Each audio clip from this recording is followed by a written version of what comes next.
नमस्कार दोस्तों, अपनी पाठशाला चैनल पर आप सभी का हार्दिक स्वागत है। तो मित्रों, कैसे हो आप सभी? मैं आशा करता हूँ कि आप सभी स्वस्थ होंगे, मस्त होंगे और निरंतर अपनी पढ़ाई में लगे हुए होंगे। तो मित्रों, मैं फिर से हाजिर हूँ एक नए टॉपिक के साथ में, और आज का अपना टॉपिक होगा आरटी एक्ट 2009 के प्रमुख प्रावधान और उसकी क्रियान्विति। यानी आज की कक्षा में हम संपूर्ण जो आरटी एक्ट 2009 है उसको क्लियर करने वाले हैं। उससे संबंधित सभी धाराएं, सभी अध्याय की बातें करेंगे। तो मित्रों, शुरू करें आज की क्लास का। ये पहला प्रश्न, आरंभ में अनिवार्य शिक्षा को मूल अधिकार के रूप में संविधान में स्थान नहीं दिया गया था। यानी आप याद रखिएगा कि जो शुरुआत में जो संविधान बना तब उसमें अनिवार्य शिक्षा को मूल अधिकारों में कोई स्थान नहीं दिया गया था। बाद में इस मामले में सर्वोच्च न्यायालय ने इसे अनुच्छेद 21 के अंतर्गत मूल अधिकार में शामिल किया। तो उस समय किस अधिनियम या फिर किस राज्य के मामले में या फिर किस प्रावधान के तहत इसे शामिल किया गया था? तो याद रखिएगा, मोहिनी जैन बनाम कर्नाटक राज्य मामले में। यानी शिक्षा के अधिकार को या अनिवार्य शिक्षा के अधिकार को अगर मूल अधिकारों में बात करें तो अनुच्छेद 21 में इसे शामिल किया गया है। और ये कौन से मामले के तहत? तो मोहिनी जैन बनाम कर्नाटक राज्य के मामले में इसे शामिल किया गया। अब आगे हम बात करें तो शिक्षा के अधिकार को मौलिक अधिकार का दर्जा कब दिया गया? शिक्षा के अधिकार को मौलिक अधिकारों का दर्जा कब दिया गया? तो इसका सही उत्तर होगा 86वें संविधान संशोधन 2002 के द्वारा। अगला हमारा प्रश्न होगा कि शिक्षा के अधिकार से संबंधित अनुच्छेद कौन सा है? शिक्षा के अधिकार से संबंधित अनुच्छेद कौन सा है? तो इसका सही उत्तर होगा अनुच्छेद 21 के। यानी अनुच्छेद 21 दिया वो तो सही है, लेकिन अनुच्छेद 21 के आप याद रखिएगा। और अनुच्छेद 45 में भी शिक्षा की बात की गई है और अनुच्छेद 51 में भी इसका प्रावधान है। आगे हम बात करें तो अनुच्छेद 21 के में किस आयु वर्ग के लिए अनिवार्य शिक्षा का प्रावधान किया गया है? कि अनुच्छेद 21 के में किस आयु वर्ग के बच्चों के लिए शिक्षा का निःशुल्क प्रावधान किया गया है? तो 6 से 14 वर्ष के बच्चों के लिए। अगला प्रश्न, शिक्षा का अधिकार अधिनियम 2009 को प्रभावी कब किया गया? यानी शिक्षा का अधिकार अधिनियम 2009 कब प्रभावी हुआ? तो इसका सही उत्तर होगा 1 अप्रैल 2010 से। आगे हम बात करें तो राज्यसभा में कब प्रस्तावित हुआ? कि जो आरटी एक्ट 2009 है ये इसे राज्यसभा ने कब प्रस्तावित किया? तो इसका सही उत्तर होगा 20 जुलाई 2009 को। आगे हम बात करें कि लोकसभा में कब प्रस्तावित हुआ? कि आरटी एक्ट 2009 लोकसभा से कब प्रस्तावित हुआ? तो इसका सही उत्तर होगा 4 अगस्त 2009 को। अगला प्रश्न, आरटी एक्ट पर राष्ट्रपति ने कब हस्ताक्षर किए? यानी आरटीई एक्ट 2009 पर राष्ट्रपति ने हस्ताक्षर कब किए? तो इसका सही उत्तर होगा 26 अगस्त 2009 को। और याद रखिएगा कि जब आरटी एक्ट प्रावधान लाया गया था उस समय हमारे देश के जो राष्ट्रपति थी वो श्रीमती प्रतिभा देवी सिंह पाटिल थी। आगे हम बात करें कि अधिसूचना कब जारी की गई? आरटी एक्ट की अधिसूचना कब जारी की गई? तो इसका सही उत्तर होगा 29 अगस्त 2009 को। अगला प्रश्न, आरटी एक्ट कब लागू हुआ?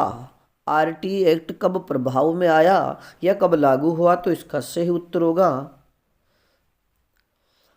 1 अप्रैल 2010 को। और मित्रों, हम आगे बात करें कि आरटी एक्ट 2009 राजस्थान में कब प्रभावी हुआ? आरटी एक्ट 2009 राजस्थान में कब प्रभावी हुआ? तो इसका सही उत्तर होगा 1 अप्रैल 2011 से। यानी राजस्थान ने अपना नया जो आरटी एक्ट है इसे नाम दिया आरटी एक्ट 2009 में। इसमें कुछ प्रावधान करके इसे 29 मार्च 2011 को ये प्रभावी हुआ। यानी ये इसे पूरी तरह से अनुमोदित करके 1 अप्रैल 2011 से इसे लागू किया गया था।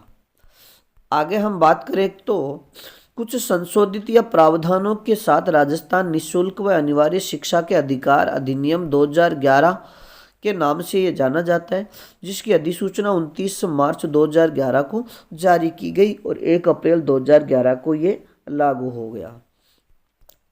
आगे हम बात करें तो विश्व में सर्वप्रथम निःशुल्क एवं अनिवार्य शिक्षा का प्रावधान किस देश ने किया? तो इसका सही उत्तर होगा नॉर्वे ने। अगला प्रश्न, शिक्षा के अधिकार को लागू करने वाला भारत कौन सा देश है? शिक्षा के अधिकार को लागू करने वाला भारत कौन सा देश है? तो इसका सही उत्तर होगा 135वां देश। अगला प्रश्न, आरटी एक्ट 2009 में कुल कितने अध्याय व धाराएं हैं? कि आरटी एक्ट 2009 में कुल कितनी धाराएं व अध्याय है? तो इसका सही उत्तर होगा 7 अध्याय। और शुरू में जब ये बना था उसमें उस समय 38 धाराएं और 1 अनुसूची थी, लेकिन बाद में 1 धारा और जोड़ दी गई, इसलिए वर्तमान में 39 धाराएं हैं। यानी आरटी एक्ट में मूल जो आरटी एक्ट है उसमें 7 अध्याय, 38 धाराएं, 1 अनुसूची है। आगे हम बात करें तो आरटी एक्ट 2009 में सबसे छोटा अध्याय कौन सा है? कि आरटी एक्ट 2009 में सबसे छोटा अध्याय कौन सा है? तो इसका सही उत्तर होगा पहला अध्याय। और मित्रों याद रखिएगा कि इसमें केवल 2 धाराएं शामिल है। आगे हम बात करें तो आरटी एक्ट 2009 का सबसे बड़ा अध्याय कौन सा है? तो इसका सही उत्तर होगा अध्याय नंबर 4। और इस अध्याय में 12 से लेकर 28 तक की धाराएं शामिल है। अगला प्रश्न, आरटी एक्ट 2009 में कुल अध्याय, इसकी हम बात कर चुके, इसमें 7 अध्याय व 38 धाराएं हैं। आगे हम बात करें अब मित्रों अध्ययनवार जो अध्याय है 7 अध्याय, उनके अनुसार उनमें क्या क्या प्रावधान किया गया है, आप इन्हें अच्छे से याद रखिएगा, क्योंकि यहाँ से भी आपसे प्रश्न पूछा जा सकता है। कि अध्याय 1 की बात करें तो इसमें प्रस्तावना, नाम, विस्तार व शब्दावली, आरटी एक्ट के जो नाम है उसका विस्तार किस प्रकार किया गया, उसकी शब्दावली क्या है, इसका प्रावधान है। और इसमें धारा 1 व 2 शामिल है। यानी आरटी एक्ट का जो पहला अध्याय है इसमें 2 धाराएं दी गई है, एक धारा 1 और धारा 2।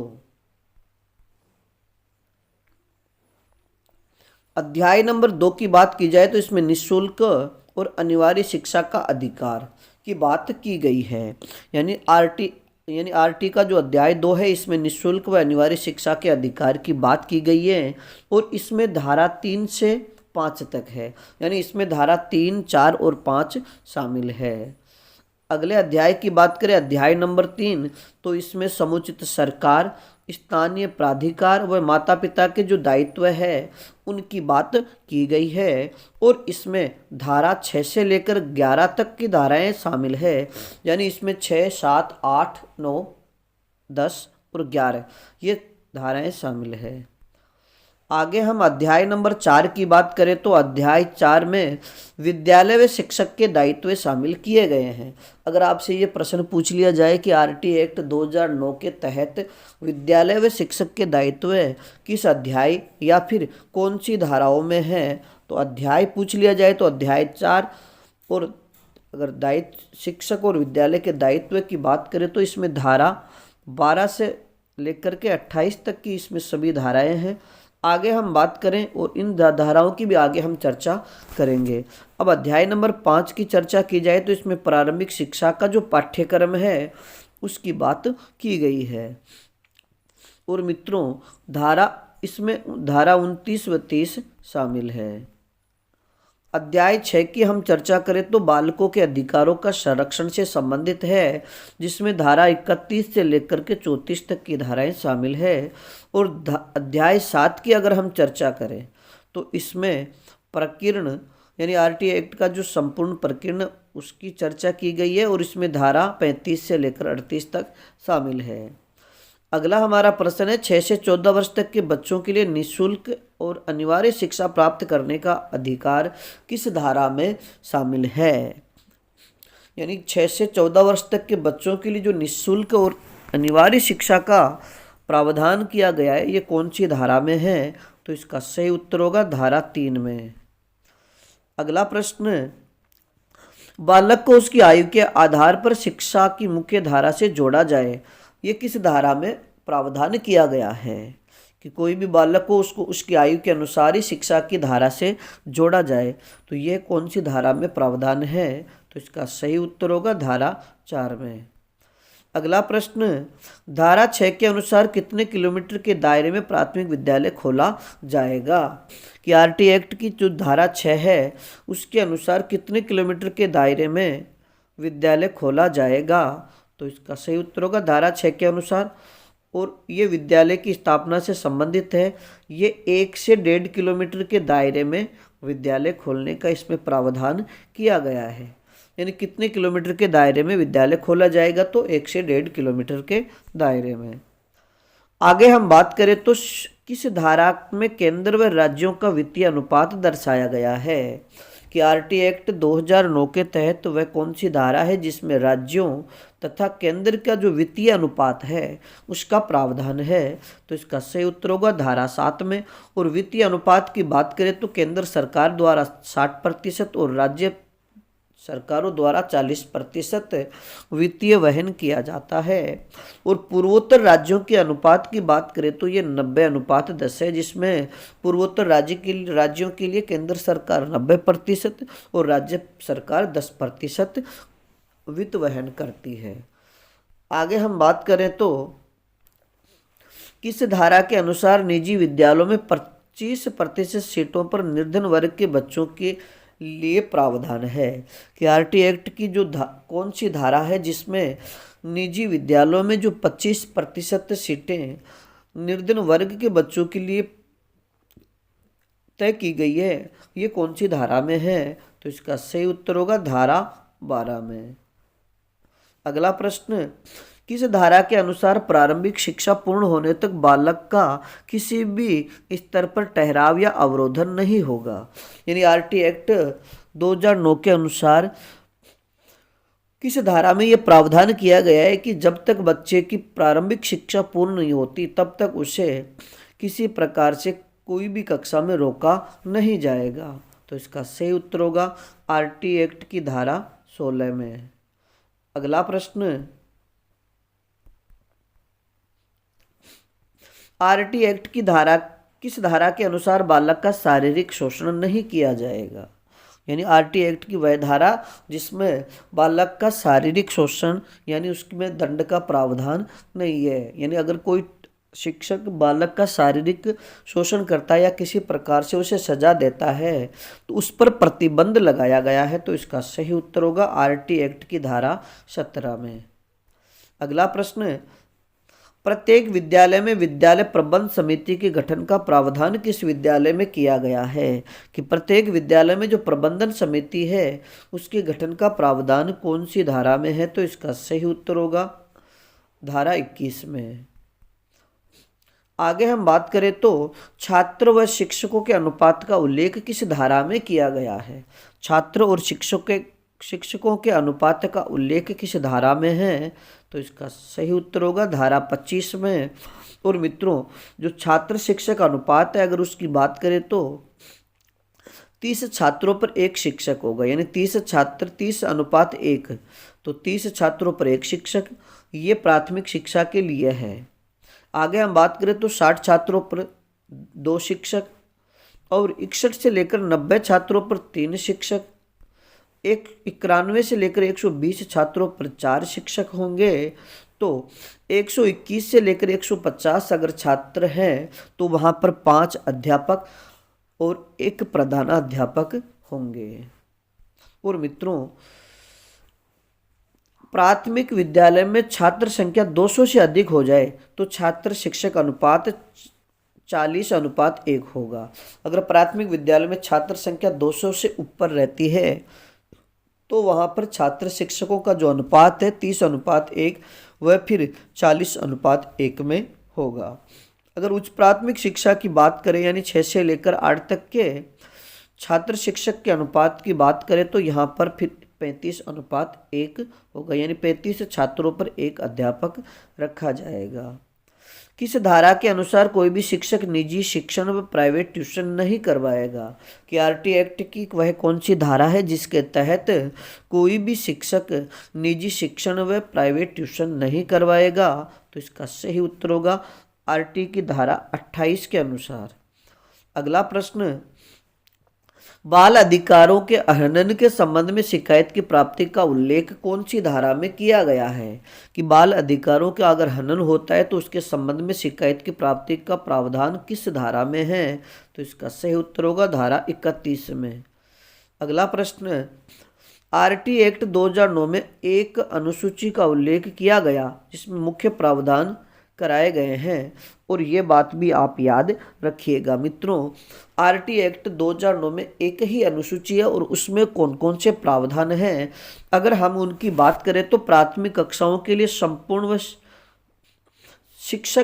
शिक्षण दिवसों की बात करें, अगर प्राथमिक कक्षा के लिए 1 से 5 तक की कक्षा के लिए अगर कार्य दिवसों की बात करें तो इसमें कार्य दिवस 200 होंगे, और शैक्षणिक घंटों की बात करें तो शैक्षणिक घंटे 800 होंगे।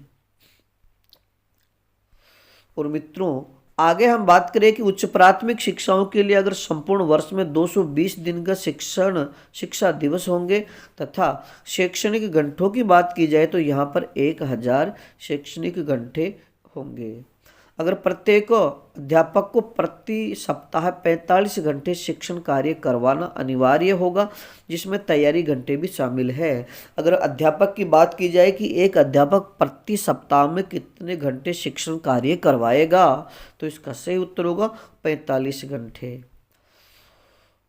और अब हम आखिरी प्रश्न की बात करें तो प्रत्येक विद्यालय में कम से कम 150 विद्यार्थी होने पर वहां एक पूर्णकालिक यानी हेड मास्टर रखा जाएगा। अगर प्रत्येक विद्यालय में कम से कम अगर 150 छात्र हैं तो 150 छात्र होने पर वहां पर एक पूर्णकालिक प्रधानाध्यापक रखा जाएगा। तो मित्रों आज के लिए इतना ही, बाकी फिर मिलेंगे एक नए टॉपिक के साथ। तब तक आप अपने अध्ययन में जुटे रहिएगा, और अपनी पाठशाला बाय बीएन सर चैनल पर नए हो तो हमारे चैनल को लाइक, सब्सक्राइब और अपने मित्रों तक शेयर जरूर कीजिएगा।